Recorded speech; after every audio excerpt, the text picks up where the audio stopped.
அஸ்ஸலாமு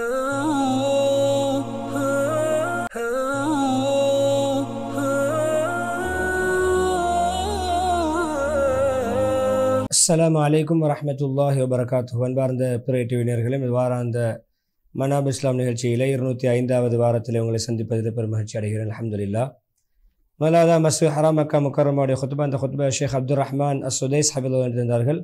இஸ்லாம் ஒரு சகோதர வாஞ்சை மிகு மார்க்கம், சகோதரத்துவத்தை பேணுகின்ற ஒரு மார்க்கம் என்ற தலைப்பிலே ஹம்து ஸலவா தக்வாவுடைய வசியத்துக்கு பின்னால் நாம் உங்களுக்கு முன்னால் வேதம் கொடுக்கப்பட்டவர்களுக்கு அதேபோல் உங்களுக்கும் அல்லாஹ்வை பயந்து கொள்ளுமாறு உபதேசம் செய்தோம் என்ற சூரா நிசா 131வது வசனத்தை ஓதி, பொதுவாக தக்வாவை தன்னுடைய வாழ்க்கையை கட்டுச்சாதனமாக அமைத்து கொண்டவருக்கு எதிர்கால வாழ்க்கை மறுமைக்காக வேண்டி அவருக்கு நன்மாராயம் உண்டாகட்டும், அதில் அவர் மறுமைக்கான சேமிப்பாகவும் அதிலே அவர் அடைகின்ற நிறைவான பங்காகவும் அதை அமைத்துக் கொள்வார் என்ற கவிதையை படித்துவிட்டு, மூமின்களே, அல்லாஹ் சுப்ஹானஹு வ தஆலா இஸ்லாம் மார்க்கத்தை தந்த அந்த இஸ்லாம் மார்க்கம் நமக்கு சகோதர வாஞ்சியையும் ஒருவருக்கு ஒரு பரஸ்பரம் அன்பு காட்டுவதையும் அடிப்படையாக கொண்டு அமைந்திருக்கிறது.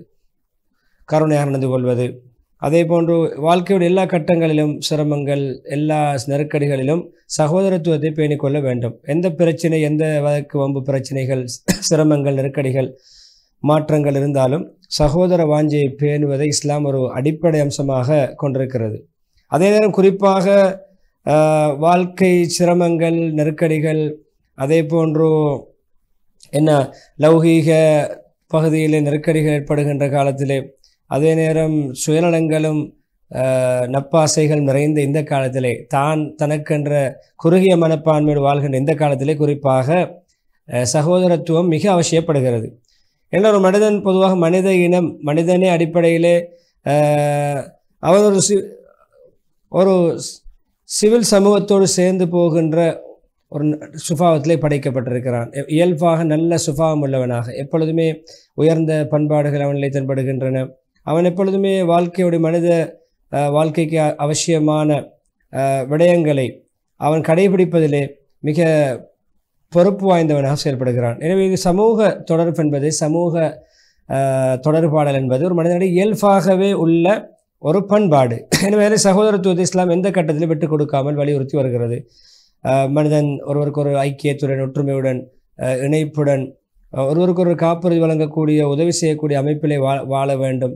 எப்பொழுதுமே சகோதர வாஞ்சியை பேணுகின்ற பொழுது நற்குணங்களை, நன்னடத்தைகளை, மன தூய்மைகளை, ஆத்மீக வளங்களை பெருக்கிக் கொள்ளக்கூடிய அப்படியான தொடர்புகளை சீராக்குவது, அப்படியான குணங்கள் சீரமைகின்ற பொழுது எப்பொழுதுமே உயர்ந்த நல்ல எண்ணம் உள்ளவராக, நல்லுணர்வு உள்ளவராக, உயர்ந்த ஒரு உணர்வுபூர்வமான முறையிலே மக்கள் நல்ல நடந்து கொள்ளக்கூடியவனாக மாறுகிறான். எப்பொழுதுமே ஒருவருக்கு மதிப்பு மரியாதை கொடுத்து நடக்கக்கூடிய ஒரு நேர்மறையான பாசிட்டிவான அமைப்பில் மக்களோடு தொடர்புடைய யதார்த்தத்தை மிகவும் உறுதிப்படுத்தக்கூடிய ஒரு அமைப்பில் அந்த பண்பாடுகள் நமக்கு வித்திடும். எனவே ஒருவருக்கு ஐக்கியத்தோடு மொத்தமே கை கொடுக்கக்கூடிய, பிறருடைய கஷ்டங்களே உதவி செய்யக்கூடிய அமைப்பிலே சமூக ஒரு ஒருங்கிணைப்பு ஏற்படுவதற்கு இந்த பண்பாடுகள் மிக முக்கியமாக இருக்கின்றன.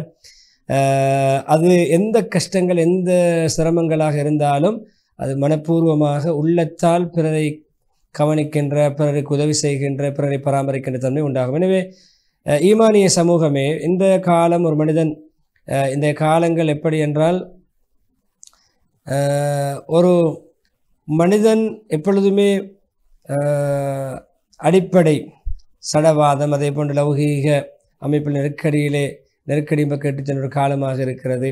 உலகத்தில் இப்படியான நெருக்கடிகள், சிரமங்கள், வாழ்க்கை சிரமங்கள் வருகின்ற பொழுது எனக்கு என்னுடைய குடும்பம் என்று சுயநலமாக சிந்திக்கின்ற இந்த காலகட்டத்திலே பரஸ்பரம் அன்பு, ஐக்கியம், கருணை காட்டுவது, பிறருக்கு ஒத்தாசை புரிவது, கை கொடுப்பது, பிறரை ஆறுதல் படுத்துகின்ற விடயங்கள் எல்லாம் மிக அரிதாக நடக்கின்ற ஒரு காலம். எனவே இப்படியான கட்டத்திலே தன்னுடைய பாதுகாப்பு, நிம்மதியற்ற தன்மையெல்லாம் ஏற்படுகின்ற ஒரு காலத்திலே, வாழ்க்கையுடைய அர்த்தம் புரியாத ஒரு காலம், எப்பொழுதுமே தன்னை காப்பாற்றுகின்ற நல்லுபகாரம் என்ற அந்த வட்டத்திலிருந்து மனிதர் வெளியாகின்ற இந்த காலத்திலே, எப்பொழுதும் இந்த காலத்தில் மக்களுடைய நிலைமை எப்படி என்றால், மக்களோடு சேர்ந்து ஒன்றரை கலந்து ஒற்றுமையாக இணைந்து ஐக்கியத்தோடு வாழ்வது ஒரு மனிதனுக்கு அவருடைய மக்களை சூழ்ந்துள்ள அந்த சூழல், அவருடைய தவறுகளுக்கு முகம் கொடுக்க வைக்கின்ற காலம், அவருடைய மடத்தனத்துக்கு ஆளாகின்ற காலம், அதை மௌட்டிகமாக நடக்கின்ற நடைமுறைகளுக்கு முகம் கொடுக்க வேண்டிய கட்டம், மக்களோடு சேர்ந்து கலந்து வாழ்கின்ற பொழுது மக்களுடைய தவறுகளை ஃபேஸ் பண்ண வேண்டிய முகம் கொடுக்க வேண்டிய ஏற்படும் என்றெல்லாம் சிந்திக்கின்ற இந்த காலத்தில் தான் எப்பொழுதுமே சமூக ஒற்றுமையை பேண வேண்டும், சமூகத்துடைய ஐக்கியத்தை பேண வேண்டும் என்பதற்காக வேண்டி மிக முக்கியத்துவம் கொடுப்பது நம்முடைய அவசியமாக இருக்கிறது. எனவே வெறும் பதாதைகளை ஏந்துவதல்ல, அதற்கான வசனங்களை எழுதி பதாதைகளை ஏந்தி அதை காட்சிப்படுத்துவதன் மூலம் இந்த ஒற்றுமை ஏற்படுத்த முடியாது, சிரமங்களை அகற்ற முடியாது, கஷ்டங்களை போக்க முடியாது. எப்பொழுதுமே ஒரு உம்மத் எந்த உம்மத்தும் எந்த கஷ்டமான கைவிடப்பட்ட உம்மத்துக்கும் அது எந்த உதவியும் செய்யாது. எந்த கிளையாருக்கும் எந்த வெறும் பதாதைகளும் பெனர்களும் இலச்சனைன்னு சொல்லுவோமே, லோகோக்களை ஒவ்வொரு வசனங்கள் எழுதி சகோதர வாஞ்சையுடைய வசனங்களை எழுதி காட்சிப்படுத்துவது, விளம்பரப்படுத்துவது, அதை அங்கும் இங்கும் தொங்க விடுவதனால் சகோதர வாஞ்சையோ ஒற்றுமையோ சமூக ஒருங்கிணைப்போ ஏற்படாது. எனவே அது செயல் வடிவம் கொடுக்காத வரைக்கும், ப்ராக்டிக்கலாக அதை செயல்படுத்தாத வரைக்கும் சமூகத்தில் ஒற்றுமை ஏற்படாது, ஒருவருக்கு ஒரு உதவி செய்யக்கூடிய ஏற்படாது, ஒருவருக்கு ஒரு கருணைகளை, பாசங்களை, மரியாதைகளை, மாண்புகளை பரிமாறிக்கொள்ள வேண்டும். இதன் சமூக ஒற்றுமை வெற்றிகரமான ஒரு சமூக ஒருங்கிணைப்புக்கான அஸ்திவாரம். எனவே இப்படியான ஒவ்வொரு தனிமனித கௌரவங்கள், அவருக்குரிய உரிமை கொடுப்பது, அவரை மதிப்பது, அவருடைய கருத்துக்களுக்கு சுதந்திரம் கொடுப்பது, கருத்துக்களை மதிப்பது, பிறருடைய நிலைமைகளையும் புரிந்து நடப்பது, பிறருடைய நிலைமைகளையும் அனுசரித்து நடப்பது என்பது செயல் வடிவம் கொடுக்கின்ற பொழுதுதான் நடைபெறுமே தவிர வெறும் பதாதைகள் மூலமாக நடைபெற முடியாது, விளம்பரங்கள் மூலமாக நடைபெற முடியாது, இலச்சனைகள் மூலமாக நடைபெற முடியாது. எனவே இப்படியான விடயங்களை உறுதிப்படுத்துகின்ற, நமக்கு பறைசாட்டுகின்ற ஒரு ஆயத்து தான் மோமின்கள் என்றாலே தங்களுக்குள்ளே சகோதர வாஞ்சியோடு நடக்கக்கூடியவர்கள். இன்னமல் முஃமினூன இஹ்வா, ஹுஜராத் 10வது வசனம் நமக்கு அதை படம் பிடித்து காட்டுகிறது. நமக்கு வாழ்க்கைக்கு ஒரு முன்னுதாரணமாக அஸ்திவாரமாக அந்த ஆயத்து அமைகிறது. எனவே பொதுவாக புத்திக்கு இப்படி ஒரு விடயம், அதாவது போதுமென்ற திருப்திகரமான முறையில் வாழ பழகிக்கொள்வது, அதை நிலைமைகளை பொருந்தி கொண்டு அதை ஜீரணித்துக் கொள்வது, அதே நேரம் கருத்து சுதந்திரங்களை மக்களுக்கு வழங்குவது, இப்படியான விடயங்கள் எல்லாம் பொதுவாக இப்படி ஒரு விடயம் இருக்கும் என்று ஒரு புத்தி நிதானமாக சிந்தித்து அதை ஏற்றுக்கொண்டாலும் எப்பொழுதுமே அது தன்னோடு தன்னுடைய வேலை தன்னுடைய நிலைமையில் இருந்து கொண்டு அப்படி வாழுகின்ற அந்த கட்டத்தை விட்டு தாண்டி மோதல்கள், சச்சரவுகள், வாக்குவாதங்கள், பிரச்சனைகளின் பக்கம் விட்டு செல்கின்றன. நம்முடைய புத்தி ஏற்றுக்கொண்டாலும் இப்படியான கருத்துக்கு பரிமாறல்கள், சுதந்திரமாக ஒருவருக்கு நம்முடைய விடயங்களை பேசிக்கொள்ள வேண்டும், இப்படியான விடயங்களை நாம் நம்முடைய ஒரு மன திருப்தியோடு மன நிறைவு கண்டு வாழ வேண்டும் என்ற ஒரு அமைப்பில் சிந்தித்தாலும் கூட அதுக்கு நாம் வாழ்க்கை செயல்முறையில் இடம் கொடுக்காத ஒரு கட்டமாக நம்முடைய இந்த காலம் இருக்கிறது. எப்பொழுதுமே பயங்கரமான வரலாற்று பின்னணி கொண்டுதான் சமூகம் மாறிக்கொண்டு போகிறது. எப்பொழுதுமே வரலாற்று பாதையில் மிக கடினமான கட்டத்தை தாண்டி செல்கிறது. எனவே இந்த ஒற்றுமை அவசியம். கருத்து பரிமாற்றங்கள் ஒழுக்கமாக, அழகாக, நளினமாக நடக்க வேண்டும், சுதந்திரமாக பேசிக்கொள்ள வேண்டும், பிரச்சனைகள், பிணக்குகள், பிரிவினைகள் ஏற்படக்கூடாது, ஒற்றுமை ஒருவருக்கு ஒரு பக்கபலமாக இருக்க வேண்டும், ஒற்றுமையை கடைபிடிக்க வேண்டும், சில குற்றங்களை, தவறுகளை, எல்லா சின்ன சில விடயங்களும் தூக்கி பிடிக்கக்கூடாது, வெட்டு கண்டும் காணாது போன்ற சில விடயங்களை, மனிதர்களை மன்னிக்க வேண்டும், பொறுமை காக்க வேண்டும், நல்லெண்ணம் வைக்க வேண்டும். யாராவது குற்றங்கள் செய்தால் அவர்களுக்கு ஏதோ ஒரு காரணம் இருக்கும், தங்கடம் இருக்கும் என்று மனதால் ஏற்றுக்கொள்ள வேண்டும் என்று சொல்லிவிட்டு முன்னால் ஒரு மேதை மூலம் சொல்லப்பட்ட ஒரு கருத்து சொல்வார்கள். புத்திசாலித்தனம் பகுத்தறிவை 10ஆக பிரித்தால் அதில் 9%, அதாவது நாம் வீதாசாரப்படி பார்த்தா 90%, ஒரு பகுதி தான், 10% தான் அதுக்கு மற்ற விடயங்கள். அது சில விடயங்களை கண்டு காணாதது போன்று விட்டு கொடுத்து மறந்து மன்னித்து நடப்பதில் தான் இருக்கிறது. அப்துல்லா இப்னு முபாரக் ரஹிமஹுல்லாஹ் சொல்கிறார்கள், முஃமின் ஒரு பிறருடைய குற்றங்களுக்கு நியாயம் தேடுவார். இவர் இப்படி இதனால் தான் செய்திருப்பார், இதனால் தான் இப்படி பேசியிருப்பார் என்று நியாயம் கற்பிப்பார். ஒரு முனாஃபிக் தான் எப்பொழுதுமே சிறிய சிறிய தவறுகளை எல்லாம் தேடிக்கொண்டிருப்பான், துருவி கொண்டிருப்பான். எங்கு ஒருவர் பிழை விடுகிறார், எங்கு சருகுகிறார் என்ற ஒரு முனாஃபிக் தான் என்ன செய்வான், பிறரை குறை கண்ணோடு நோட்டமிட்டு கொண்டிருப்பான். மூமின் எப்பொழுதுமே செய்கின்ற தவறுகள், சிறிய சிறிய தவறுகளை கூட மக்களுடைய மன்னித்து கணக்கோடு விடுவார். எனவே பரக்கத்தானவர்களே, எப்பொழுதுமே உடன்பாட்டுடன் நேர்மறையாக மக்கள் நடந்து கொள்ளக்கூடிய மக்களே, எப்படியாவது ஒரு ஒரு ஒரு ஒரு தங்கடம் தெரிவிக்கக்கூடிய ஒரு மனிதனாக, அவரை நாங்கள் தண்டிக்க வலிமை இருந்தும் சக்தி இருந்தும் அவரை மன்னிக்கக்கூடியவராக இருந்தால் எப்படி அழகான ஒரு பண்பாக இருக்கும். இந்த குர்ஆன் வசனம் ஆயத்தை சொல்கிறது, ஆல் இம்ரான் 114 வசனம். அவர்கள் கோபங்களை சப்பி மெண்டு விளங்கிக் கொள்வார்கள், சகித்துக் கொள்வார்கள், மக்களை மன்னிப்பார்கள், அவர்கள் எப்படிப்பட்ட நல்லவர்கள் எல்லாம் நேசிக்கிறான்.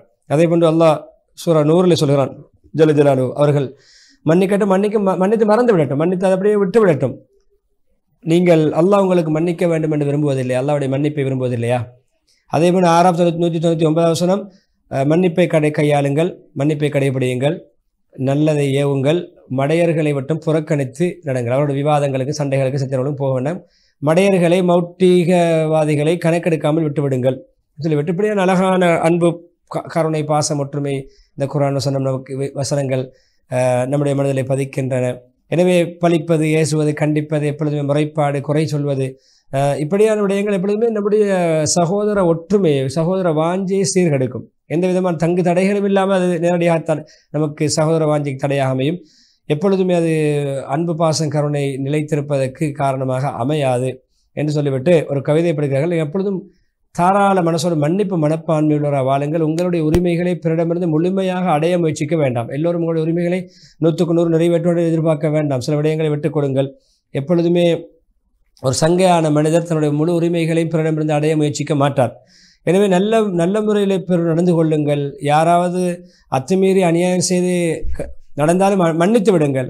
நீங்கள் தவறு செய்கின்றவர்களை தடுங்கள், தவறான வழியில் அல்ல, அழகான வழியில் தவறுகளை, பாவங்களை, தவறுகளை, குற்றங்களை அழகிய வழிமுறைகளை கையாண்டு தருங்கள். நல்ல நளினமான பேச்சுகள் மூலம், ஹிக்மத்துகள் மூலம், நல்ல நடைமுறைகள் மூலம். இஸ்லாமிய சமூகமே பொதுவாக சமூக ஒற்றுமை என்பது ஒரு தனித்துவமான, உறுதியான ஒரு விடயமாக இருக்க வேண்டும். அது சில சமூக ஒற்றுமையை சீரமைப்பதற்கு, நெறிப்படுத்துவதற்கு தேவைப்படுகிறது. அதேபோல் நல்ல பண்புகளை உள்ளடக்குவதன் மூலம், உயர்ந்த இஸ்லாமிய விழுமியங்களை உள்ளடக்குவதன் மூலம் சகோதர வாஞ்சை நிறைவு பெறும், அது நிலை பெறும். மனித நேய பண்பாடுகள் அங்கே நிறைந்து காணப்படுகின்ற பொழுது, பிறருடைய தேவைகளை, கஷ்டங்களை நிவர்த்தி செய்கின்ற பொழுது, கஷ்டப்படக்கூடியவர்கள், மன வருத்தத்தில் உள்ளவர்கள், மனமுடைந்தவர்களுக்கு நாங்கள் நிவாரணம் வழங்குகின்ற பொழுது, அவருடைய குறைகளை நிவர்த்தி செய்கின்ற பொழுது, தேவைகள் நிறைவேற்றுகின்ற பொழுது, உணர்வுகளை மதிக்கின்ற பொழுது, நாவுகளை பேணி பாதுகாத்து கவனமாக பேசுவதன் மூலம், உள்ளம் தூய்மையின் மூலம், இப்படியான விடயங்கள் மூலம் தான் சகோதர வாஞ்சை நிலை பெறும், உறுதி பெறும், ஸ்திரமாகும். எனவே இஸ்லாம் இப்படியான ஒற்றுமையை கையாளத்தான் வந்திருக்கிறது. அது விசேஷமான ஒரு அடையாளமாக இஸ்லாம் தன்னுடைய சிரேஷ்ட அம்சமாக கொண்டிருப்பது சமூக ஒற்றுமை. தனி மனிதன் சமூகம் ஒற்றுமையாக இருக்க வேண்டும், மனித நேயமுள்ளவனாக இருக்க வேண்டும். எனவே இப்படியான விடயங்கள் அனைத்தும் இருக்கின்ற பொழுது சமூக ஒற்றுமை சீர்பெறும், நிலையாக உன்னதமான ஒரு கட்டத்துக்கு வரும். எனவே அது நம்முடைய அக்கீதாவுக்கும் தூய்மையான கொள்கைக்கும் தோதுவானதாக, பொருத்தமானதாக அமையும். எனவே இப்படியான இஸ்லாமிய ஒற்றுமையிலே சிரேஷ்டமாக விளங்கக்கூடிய ஒன்றுதான் நம்முடைய இஸ்லாமிய மார்க்கம். தனிநபர் நடத்தை, சீரான பண்பாடு, நல்லொழுக்கத்தை மிகவும் உன்னிப்பாக கவனிக்கிறது, நெறிப்படுத்துகிறது. மனித சமூக தொடர்பாடுகள், எல்லா விதமான சமூகத்தோடு சம்பந்தப்பட்ட பொதுப்பட விடயங்களை சீரமைப்பதற்கும் அதை நெறிமுறைப்படுத்துவதற்கும் இஸ்லாம் மிகவும் முக்கியத்துவம் கொடுத்திருக்கிறது, இஸ்லாமிய விழுமியங்களை உயர்த்துவதற்கு. எனவே அப்படியான விடயங்களை சொல்லிக்கொண்டு வருகின்ற பொழுது இமாம் இப்னுல் கையிம் ரஹிமஹுல்லாஹ் ஒரு கருத்தை சொல்கிறார்கள். ஒரு மனிதனுடைய நல்லொழுக்கம் என்பது, மனிதநேயம், மனித பண்பாடு என்பது அவனுடைய மகிழ்ச்சி, நட்பாக்கியத்தின், அவனுடைய வெற்றியின் முகவரி, அடிப்படை. அவனுடைய ஒழுக்க குறைபாடு அவனுடைய துர்ப்பாக்கியத்துக்கும் அவனுடைய அழிவுக்கும் அடிப்படை, ஒரு முகவரியாக இருக்கும். எனவே ஒரு துனியா இம்மை மறுமையுடைய நலவுகள் பெற்றுக்கொள்வதாக இருந்தால் நல்லொழுக்கத்தின் மூலம் தான் பெற்றுக்கொள்ளப்படும்.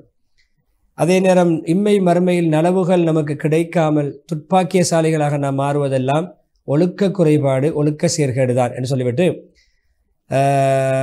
மேலும் ஹத்தீப் அவர்கள் ஹுத்பா தொடர்கிறார்கள்.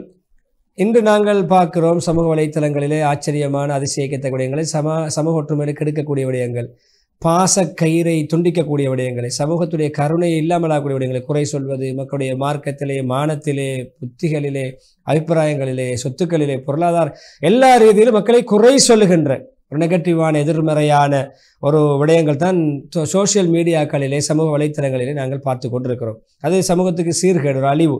அது சமகால ஒரு ஃபித்னாவுக்கு காரணமான அடிப்படையான நம்மை கெடுக்கின்ற ஃபித்னாக்களிலே சேரும்.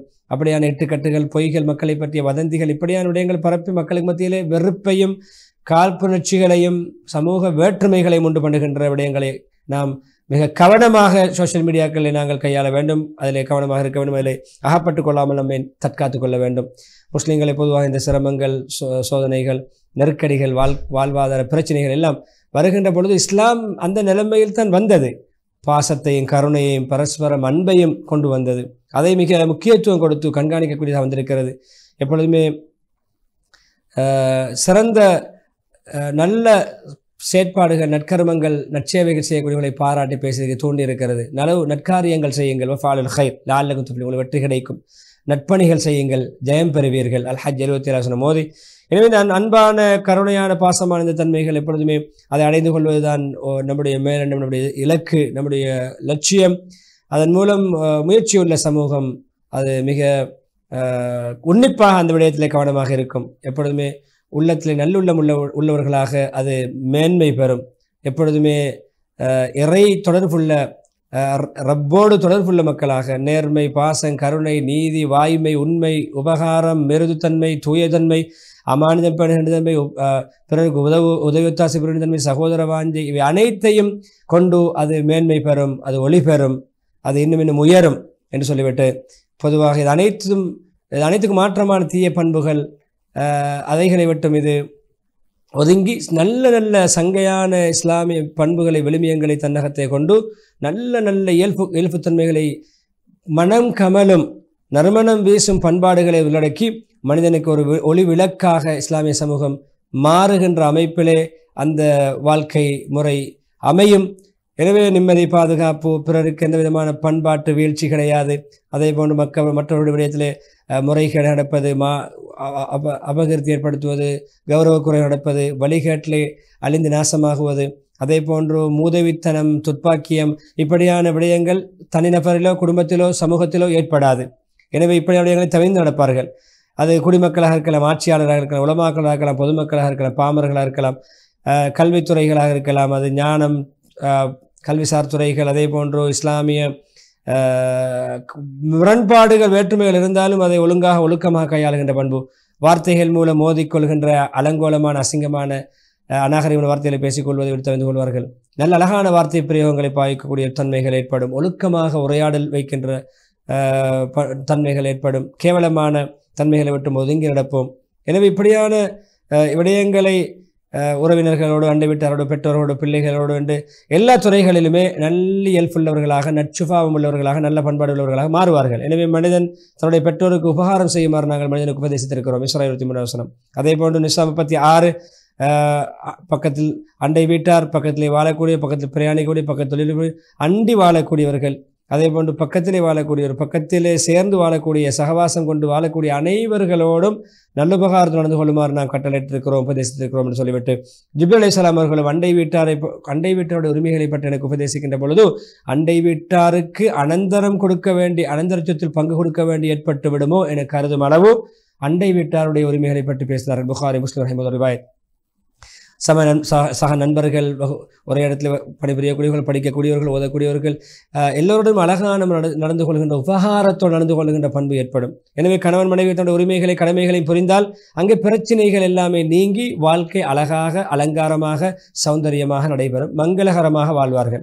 எனவே அது கணவன் மனைவியுடைய இல்லற வாழ்க்கைக்கு ஒரு இனிமையாக, சந்தோஷமாக, ஒரு செழிப்பாக அது அமையும். எனவே மனைவிமாரோட அழகான முறை நடந்து கொள்ளுங்கள், நட்பண்போடு நடந்து கொள்ளுங்கள். நிசா 19 நபி ஸல்லல்லாஹு அலைஹி அவர்கள் மனைவிக்கு சொன்னார்கள், நீங்கள் நல்ல முறையில் யோசித்து ஒழுங்காக கணவரோடு நடந்து கொள்ளுங்கள். ஏன் தெரியுமா? அந்த கணவர் ஒன்று உங்களுக்கு சொர்க்கமாக அல்லது நரகமாக இருப்பார். கணவருடைய உரிமைகளை சரியாக பேணினால் உங்களுக்கு சொர்க்கம், கணவருடைய உரிமைகளை குறைபாடு செய்தால் உங்களுக்கு அந்த கணவனுடைய தொடர்பின் நரகம்தான் கிடைக்கும். இமாம் அஹ்மத் ரஹிமத்துல்லாஹ் முஸ்னதிலே பேசுகிறார். எனவே இப்படியான நிம்மதியான வாழ்க்கை, அழகான குடும்பம் அமைய வேண்டுமா? எதன் மூலம் அமையும்? இப்படியான பண்புகள் மூலம்தான் அமையும். இஸ்லாமிய விழுமியங்கள் மூலம்தான் அமையும். நல்ல அன்பு, பாசம், கருணை, விட்டுக் கொடுப்பு, பிரச்சனை இல்லாத ஒரு குடும்பம், வாய் தர்க்கங்கள், பிரச்சனைகள், பிணக்குகள் இல்லாத ஒரு குடும்பம், ஒற்றுமையின்மை நம்மை விட்டு களைய வேண்டுமா? இப்படியான பண்பாடுகளை உள்ளடக்க வேண்டும் என்று சொல்லிவிட்டு, மனிதர்களே, நான் உங்களை ஆண் பெண் ஜோடிகளிலிருந்து, தாய் தந்தையிலிருந்து படித்திருக்கிறோம். உங்களை பல கிளையார்களாக, பல தரப்பினர்களாக இருக்கிறோம், பல கோத்திரங்களாக இருக்கிறோம். உங்களுக்கு மத்தியிலே அறிமுகமாகிக் கொள்வதற்காக நிச்சயமாக அல்லாஹ்விடத்திலே மிகவும் சங்கையானவர், உங்களிலே மிக தக்வா உள்ளவர், அல்லாஹ் அஞ்சு நடக்கக்கூடியவர், நிச்சயம் அல்லாஹ் அனைத்து விடயங்களும் அறிந்தவன் என்று முதலாவது ஹுத்துபாவை பரக்கத்துக்கு துஆ செய்து இஸ்திக்பார் செய்ய மறுத்தோண்டி இஸ்திக்பார் செய்ய முடித்துவிட்டு இரண்டாவது ஹுத்துபா ஹம்து ஸலவாத் தக்வா விஷயத்துக்கு பின்னால் மூமின்களை பொதுவாக கருத்து வேற்றுமை வருவது என்பது இயல்பு, அது அவசியம். ஆனால் அதை முறையாக கையாள வேண்டும். அது ஒவ்வொருடைய விளக்கத்துக்கு ஏற்றவாறு கருத்து முரண்பாடுகள் வரும், அவருடைய அறிவுக்கு ஏற்றவாறு. என்றாலும் இழிவான ஒரு பண்பாடு என்ன தெரியுமா? இழிநிலை ஏற்படுத்தக்கூடிய பண்பாடு. ஒருவர் இன்னொருவர் அடந்தேறுவது, ஆக்கிரமிப்பது, அவரை பிள்ளையாக காண்பது, அவரை குத்தி பேசுவது, அவர் மீது ஆதிக்கம் செலுத்துவது, இதுதான் இஃப்திலாப். கருத்து வேறுபாடு, கருத்து பரிமாற்றம், கருத்து முரண்பாடு, ஹிலாப் வரக்கூடாது. உள்ளம் வேறுபடுகின்ற அளவு கருத்து வேறுபாடு போவதுதான் நம்முடைய இழிநிலைக்கு காரணமாக அமையும் என்று சொல்லிவிட்டு, நீங்கள் மக்கள் கருத்து வேறுபாடு உள்ளவர்களாகத்தான் இருப்பார்கள், வேற்றுமை உள்ளவர்களாக அல்ல, கருத்து வேறுபாடு உள்ளவர்களாக. ஆனால் ரப்பு யாருக்கு ரஹ்மத் செய்தான் அவர்களை தவிர, எனவே அதற்காகத்தான் நல்லா படைத்திருக்கிறார், வித்தியாசமாகத்தான் படைத்திருக்கிறார். 118, 119 வசனங்கள். எனவே இந்த வேற்றுமை, உள்ளம் விரிசலடைவது, உள்ளத்தில் வேற்றுமைப்படுவது, பகை ஏற்படுவது, இது தடுக்கப்பட்ட விடயம். ஈமான்தாரிகளே, தீனிலே இஸ்லாத்திலே நீங்கள் பூர்த்தியாக நுழைந்து கொள்ளுங்கள். நீங்கள் ஷைத்தான்களுடைய அடிச்சுவடிகளை பின்பற்ற வேண்டாம். நிச்சயமாக அவன் உங்களுக்கு பகிரங்க விரோதி என்று சொல்லி முனஹுத்பாவையும் ஸலவாத்துடன் நீண்ட துஆ பிரார்த்தனையோடு ஷேக் அப்துல் ரஹ்மான் சுதைஸ் ஹஃபிலஹுல்லா அவர்கள் முடிவுக்கு கொண்டு வருகிறார்கள். விளம்பர இடைவெளி தொடர்ந்து மதீனா முனவராவுடைய ஹுத்பாவை இன்ஷா அல்லாஹ் நாம் பார்க்கலாம்.